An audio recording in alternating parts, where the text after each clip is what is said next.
अस्सलामु अलैकुम वरहमतुल्लाहि वबरकातुहू। स्टूडेंट्स, इस लेक्चर सीरीज़ का ये दूसरा लेक्चर है। इसमें हम लोग स्टडी करने जा रहे हैं कि how to find critical point.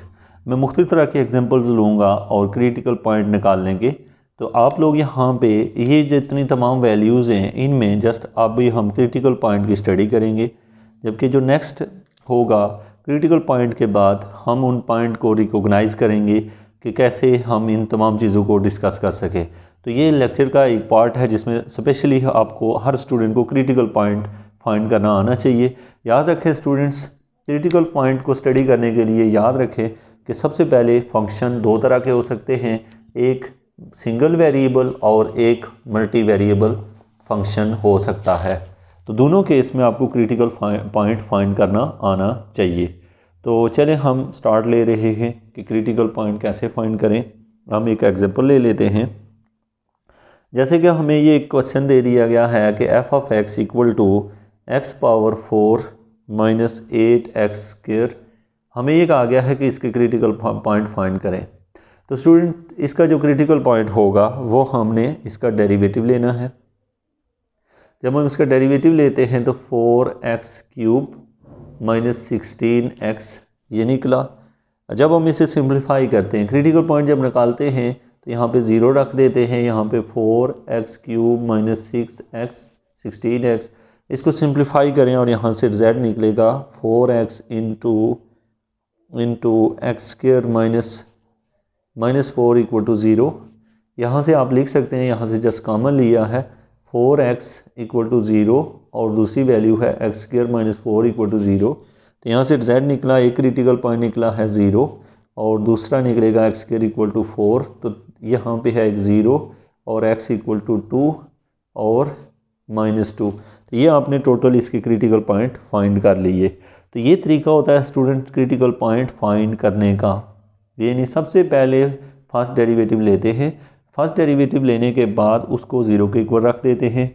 जो रिजल्ट आता है तो उसको हम लोग, ये जो होते हैं इनको हम क्रिटिकल पॉइंट कहते हैं। इनकी बेस के ऊपर स्टूडेंट हम आगे क्वेश्चन को जब चलाते हैं तो बेसिक क्रिटिकल पॉइंट निकालना आता हो तो हम क्वेश्चन को मज़ीद सवाल कर पाते हैं, जो कि आप नेक्स्ट पोर्शन में भी वीडियो के देखेंगे। अभी मैं पहले सिंगल वेरिएबल की एक और एग्जांपल ले लेता हूँ। यहाँ पे स्टूडेंट याद रखें जो इंटरवल बना है वो बना है, अगर आप इसको पहले तरतीब से लिखना सीख लें कि इंटरवल कैसे लिखे जाते हैं, तो यहाँ पे -2 है, इस साइड पे 0 है और इधर -2।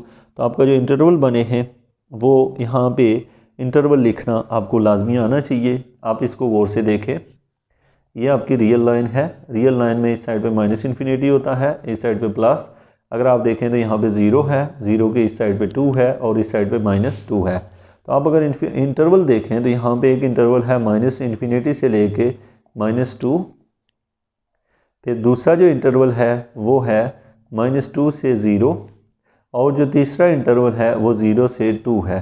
तो ये देखें आपके 0 to 2 और चौथा इंटरवल बना है 2 to इन्फिनिटी। तो ये आपको पता हो कि क्या इंटरवल बने, एक माइनस इन्फिनिटी से -2, फिर -2 से 0 और फिर यहाँ पे हमारे पास है 0 से 2 और फिर 2 से इन्फिनिटी। एक ख़ास तरतीब में आपने इंटरवल्स को लिखा है। तो इस तरीके से आप क्रिटिकल के पॉइंट्स निकालते हैं और उनके इंटरवल जो होते हैं वो निकालते हैं।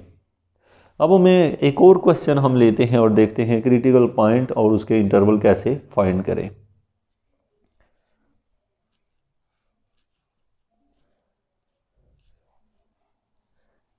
ओके, अब हमारे पास है कि क्वेश्चन है, हमें दिया हुआ है f of x equal to sine x plus cos x और साथ में इंटरवल दे दिया गया है 0 से 2 पाई और कहा गया है इस इंटरवल के अंदर क्रिटिकल पॉइंट निकालें। क्योंकि ये ग्राफ जो है बहुत लंबा है, बहुत सारे इसमें इनफाइनाइट में नहीं क्रिटिकल पॉइंट्स आएंगे, लेकिन हमने 0 और 2 पाई के दरमियान में ही कैलकुलेट करने हैं। सबसे पहला स्टेप आप सबको पता है, स्टेप 1 में हम ये करते हैं कि जो फंक्शन होता है उसको दोबारा लिखते हैं। जैसे जो f ऑफ x जो भी दिया हो उसे अगेन लिखते हैं। फिर उसके बाद इसका फर्स्ट डेरिवेटिव लेते हैं। फर्स्ट डेरिवेटिव लेने के बाद उसकी जगह हम साइन का डेरिवेटिव काज और काज का माइनस साइन इसके यहाँ 0 रख देते हैं और फिर जो ट्रिग्नोमेट्रिक इक्वेशन है ये इसका सोल्यूशन निकालते हैं। तो याद रखेंगे स्टूडेंट्स, यहाँ से निकला है cos x equal to sine x.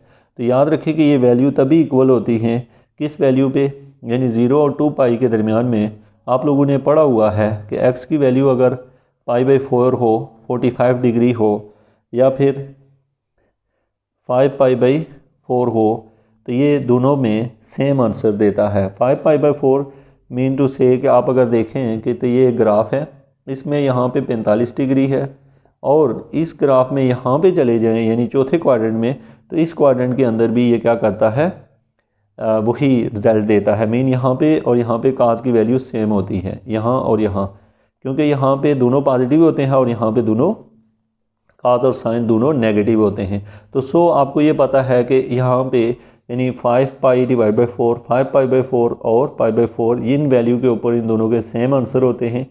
In that case के जब क्या हो, 0 से 2 पाई आपने जाना हो, तो ग्राफ जो होता है सेम रिजल्ट देता है π/4 और 5π/4 पे, यानी इन दोनों वैल्यू पे। तो अब स्टूडेंट हमारे पास ये है कि हमें ये जो पॉइंट मिले हैं इनको आप ड्रा कैसे करेंगे। तो आप इस लाइन को देखें तो यहाँ पे आपके पास इस साइड से है 0 और इधर देखें तो 2 पाई। अब आपको पता है कि जो यहाँ पे है ये इनमें से कौन सी बड़ी वैल्यू है, हमने ये देखनी है π/4 या 5π/4। तो आपको पता है 5π/4 बड़ी है, तो इधर आएगा 5π/4 और π/4 चूँकि छोटी है तो ये इस साइड पे आ जाएगा π/4। आपको तरतीब बताओ छोटी कौन सी बड़ी कौन सी, क्योंकि ये 1 पाई है, ये 5 पाई है, इसलिए ये बड़ी है। तो अब स्टूडेंट ये आपके इंटरवल बनेंगे 0 से π/2, यानी 0 से π/2। अगला इंटरवल बनेगा π/4 से 5π/4 और उससे अगला इंटरवल बनेगा 5π/4 से 2 पाई। तो ये आपने टोटल देखा है कि कैसे हम क्रिटिकल पॉइंट फाइंड करते हैं और उनको इंटरवल की फॉर्म में लिखते हैं। तो ये है आपने यहाँ से कैलकुलेट किए हैं और इनसे इंटरवल भी बना लिए हैं। तो ये जो टॉपिक है जिसमें आपने क्रिटिकल पॉइंट फाइंड किए हैं। अब हम नेक्स्ट स्टूडेंट्स हमारे पास है, अगर हमें मल्टी वेरिएबल के लिहाज से अगर क्रिटिकल पॉइंट फाइंड करना हो, मसलन हमें क्वेश्चन दे दिए जाए f(x(y) equal to x³ + y³ + 3xy। तो अब हमें इसका क्रिटिकल पॉइंट फाइंड करना चाहते हैं।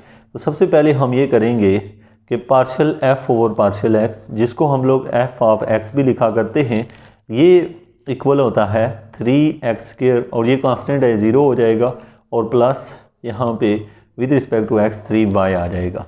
तो फिर हम ये करते हैं स्टूडेंट्स के जो f(x) होता है उसी जगह 0 रख देते हैं और 3x² + 3y ये हमारे पास इक्वेशन नंबर 1 बनी है।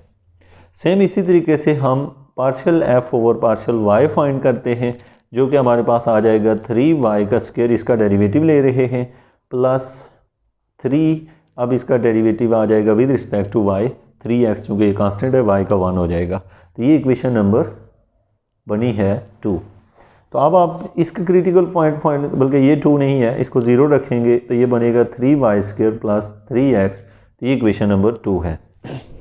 लेकिन अब स्टूडेंट अगर आप गौर से देखें तो इन दोनों इक्वेशनों में अगर इसको x से मल्टीप्लाई कर दे दूँ और इसको y से मल्टीप्लाई कर दूँ तो ये इक्वेशन इस फॉर्म में आ जाएगी।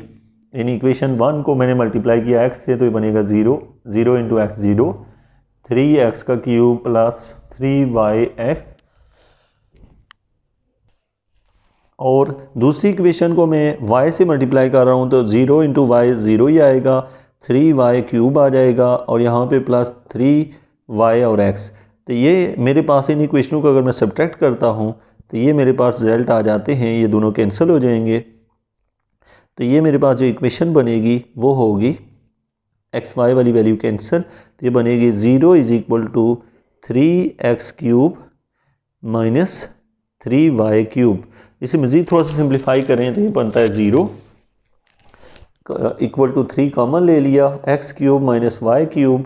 तो यहाँ से आपने देखा कि x³ - y³ = 0 निकला।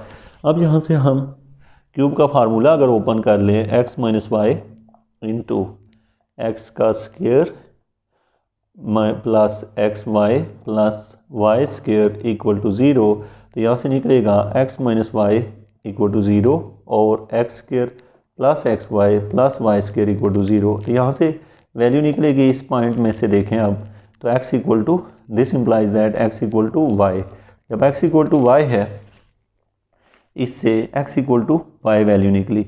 जब ये दोनों वैल्यू इक्वल हैं तो तब आप अगर यहाँ पुट करें तो ये बनेगा x square plus x square equal to 0, 3x square equal to 0, x equal to 0। तो यहाँ पे एक तो x की वैल्यू 0 निकली और ये वैल्यू यहाँ पुट करें तो y की वैल्यू भी 0 निकली। तो आपके पास एक पॉइंट निकला है 0, 0, जो कि 0, 0 पुट करने से ये 0 आ रहा है। तो आपका जो एक पॉइंट निकला है वो क्रिटिकल पॉइंट है 0, 0। फर्दर मोर अगर आप इस क्वेश्चन को किसी दूसरे किसी पैटर्न से सॉल्व करें तो फिर भी इस तरह का जो भी हमारे पास पॉइंट निकलते हैं उनको हम जो जोड़े की शक्ल में निकलते हैं उसको हम लोग क्रिटिकल पॉइंट कहते हैं। अब मैं इस स्टेप्स को दोबारा रिपीट कर देता हूं ताकि आपको समझ आए। मल्टी वेरिएबल में सबसे पहले जो फंक्शन दिया होता है उसका एक बार डेरिवेटिव लेते हैं विद रिस्पेक्ट टू एक्स और उसे 0 के इक्वल रख देते हैं। दूसरी तरफ आप विद रिस्पेक्ट टू वाई और उसे 0 के इक्वल रख देते हैं। फिर दोनों इक्वेशनों को आपस में सॉल्व करते हैं, वहाँ से एक्स और वाई की वैल्यू निकाल लेते हैं।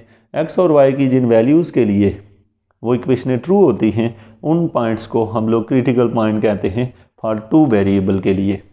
तो स्टूडेंट्स ये आपने देखा। इसके साथ नेक्स्ट वीडियो के साथ हम आएंगे जिसमें आप लोग ये देखेंगे कि क्रिटिकल पॉइंट्स का यूज़ और इन तमाम चीज़ों की calculation. Thank you very much for watching education for all.